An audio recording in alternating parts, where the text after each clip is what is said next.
बहुत मुश्किल से मिला था। क्या था? कितने का था? 3500 का था।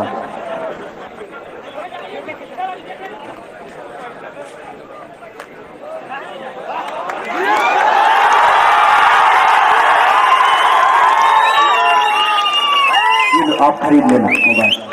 लो, रोना नहीं, रोना नहीं, ठीक है? मोबाइल खरीद लेना बेटा। हाँ, अरे ये तुम्हारा ही दिया हुआ पैसा है खेसारी के पास था। हमारी भोजपुरी इंडस्ट्री के सुपरस्टार खेसारी लाल यादव से ज़्यादा कोई गरीब नहीं था। यहाँ इतना गरीबी को करीब से देखे हैं कि इन्हें पूरा पता है कि गरीबी क्या चीज़ होती है। इसलिए इनके फैंस का मोबाइल गुम हो गया। फैन रोने लगा, उसे अपने पर्स में से पैसा निकाल कर दिए कि जाओ तुम दूसरा मोबाइल ले लेना, मगर रो मत।